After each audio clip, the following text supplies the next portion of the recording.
Hi, I'm Robbie Rozelle, and I will be performing my brand new show back in the basement at Feinstein's 54 Below on June 24th and July 14th at 9:45 p.m. So it's actually all new.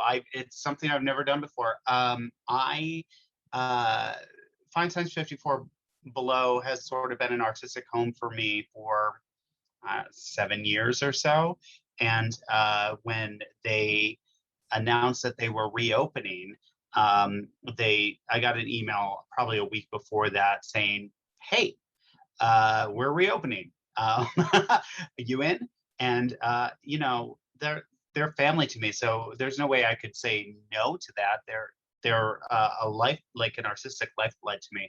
So yes, of course I was in, and I could have sort of rehashed some of the other shows that I've done there, but I decided to.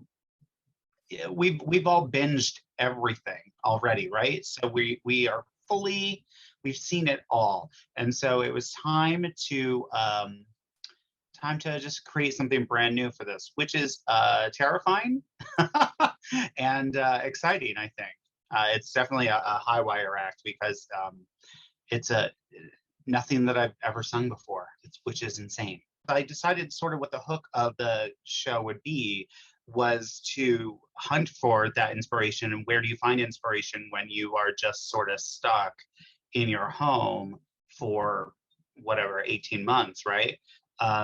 Not stuck there, but like for a while we were.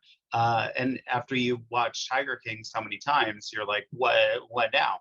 So I kind of decided that this show is sort of a grab bag of imagine you're at the Broadway Cares flea market, right? And you get you buy one of those brown paper bags for $5 and you have no idea what's inside. That's what the show is. And if you're lucky, there'll be like a rare Patti LuPone B-side, but more likely it's going to be like some Newsies trading cards, honestly. Just like fun, like just a sort of fun romp through YouTube, really. That's the best way I can describe it. Normally, I have a six-piece band behind me that is called the Two Drink Minimum, and we put out our live album last year, which is called Songs from Inside My Locker, live at Feinstein's 54 Below, because again, artistic home. Unfortunately, because of the safety restrictions, I'm not allowed to use all of them. So I'm lovingly calling these guys the Roundabout Reduction because it's just like, but there's still four pieces behind me, I think. And I have a fabulous guest singer, Joseph C. Townsend, who's joining me for a duet. He's spectacular. So I'm excited for more people to find out about him.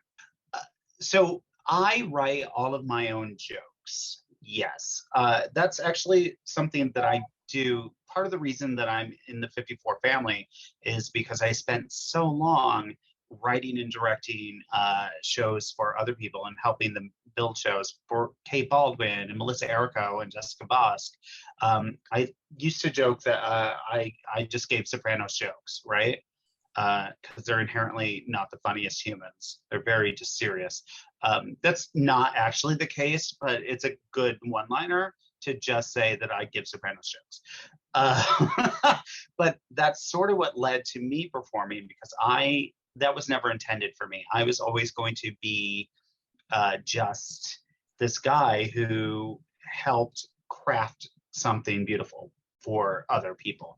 But every time I did something, somebody at 54 would say, you should do your own thing. And, I would sort of tilt my head and say, nobody wants that. Does anybody want that? Nobody wants that. And so finally, after the fifth or sixth time of that, I put like a thing on Facebook, right? Because that's what everybody does. If I hypothetically did a thing, would you hypothetically go to the thing? And an hour later, I had a date and a contract, so I had to build a show, and that's really how like performing at 54 started for me.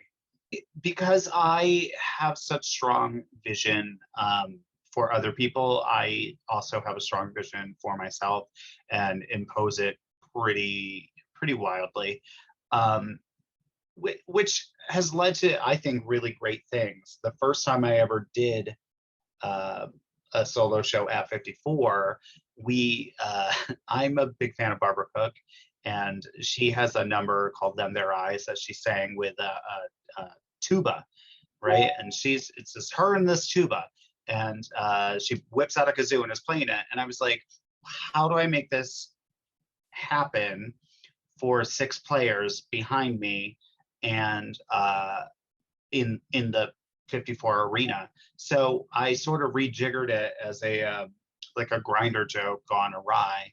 And this very strapping man in like a black tank top and a huge sousaphone just appeared out of the back. And I guarantee you, 54 had never seen that before.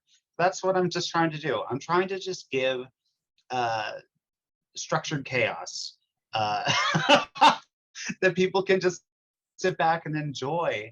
I did a show with Nika Graff Lanzaroni where the first Broadway musical she ever saw, the reason she fell in love with this, even though it's in her blood because her parents and grandparents and grandparents were all in this industry, right? The Graffs are very well known.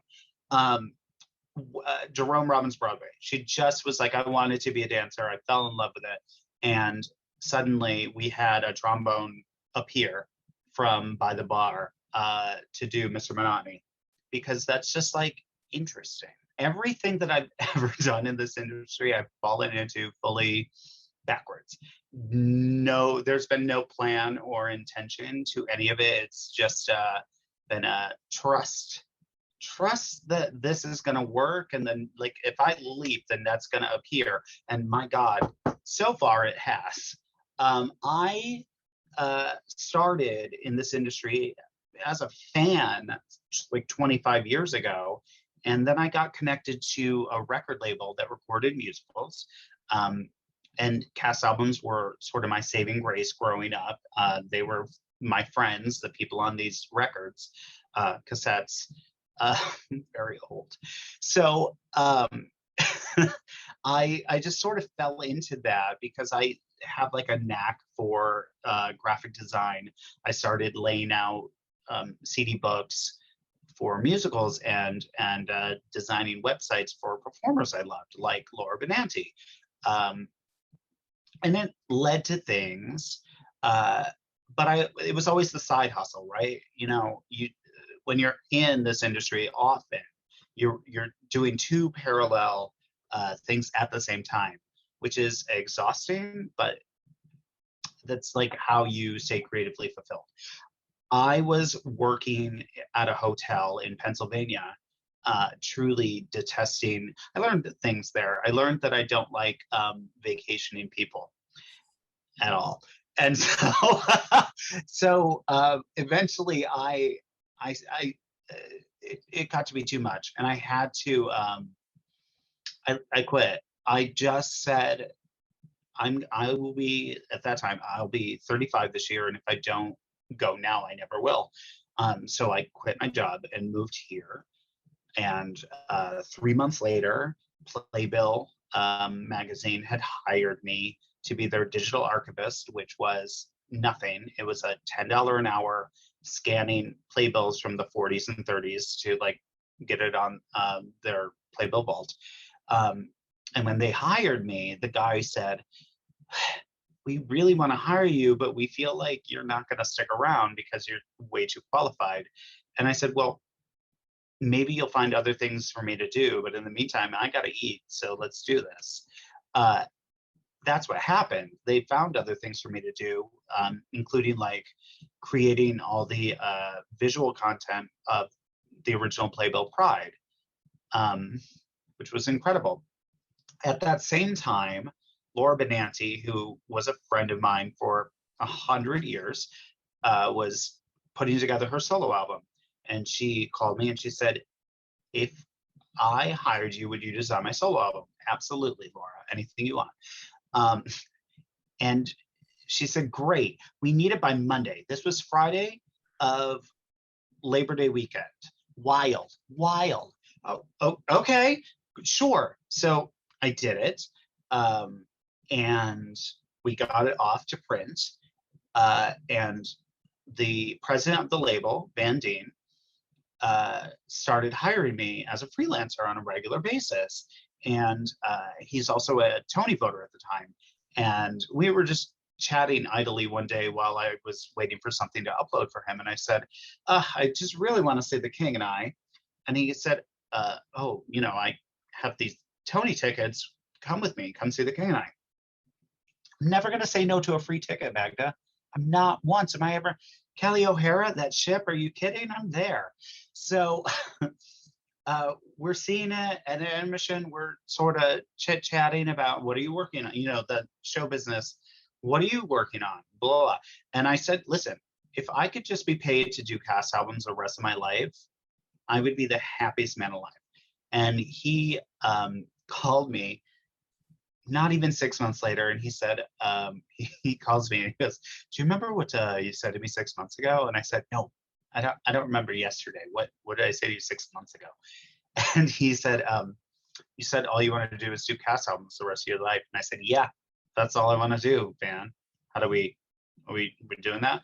And he offered me a job on the spot, like created a position for me. And that's how I landed here at Broadway Records, which has been really, I've been here 6 years.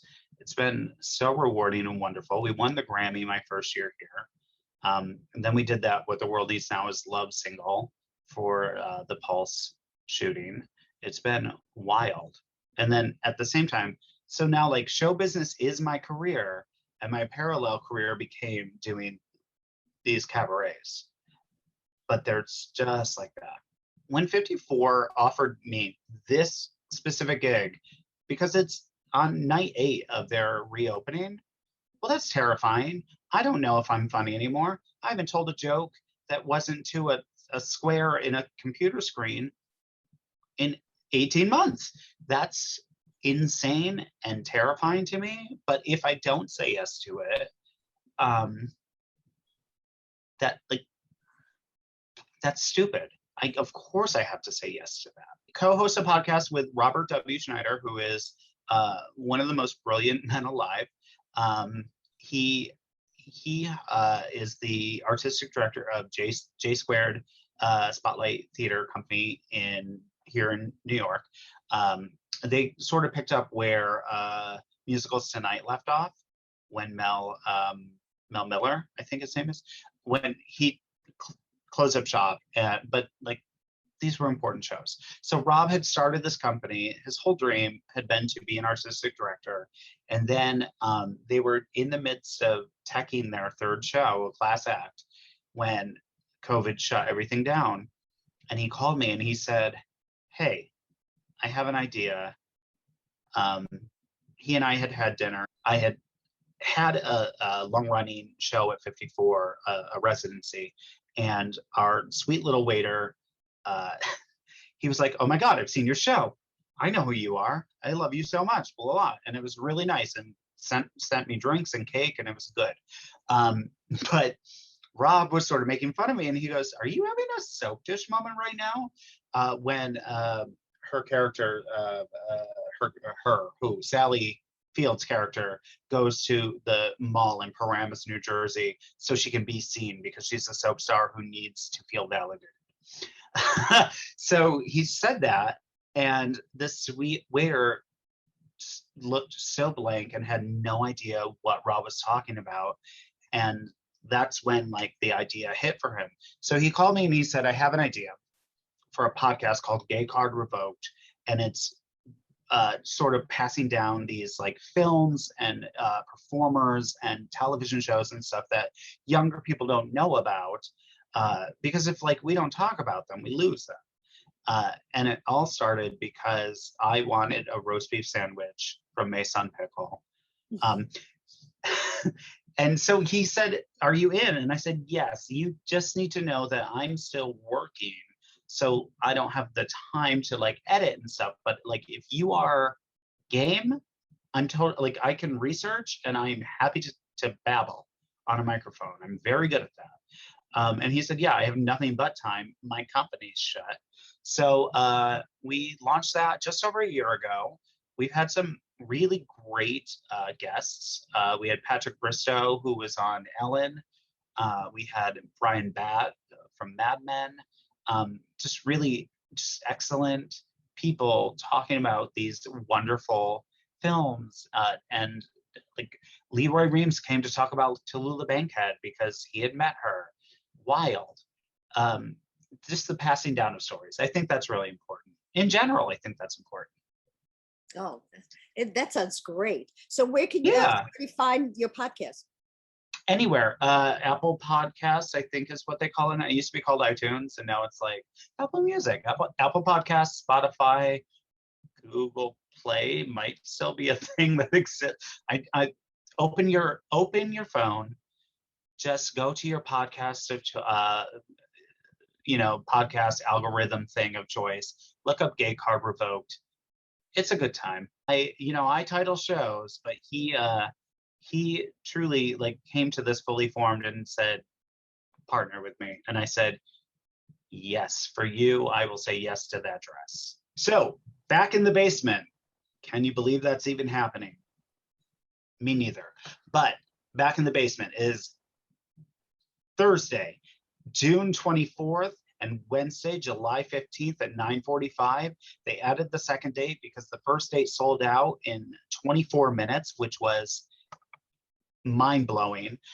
They have since added some seating to it, so there might still be some tickets to the first night because they upped seating by some seats. They've added seats. It's me. It's a band. There's comedy. You're gonna laugh. You'll clap, hopefully.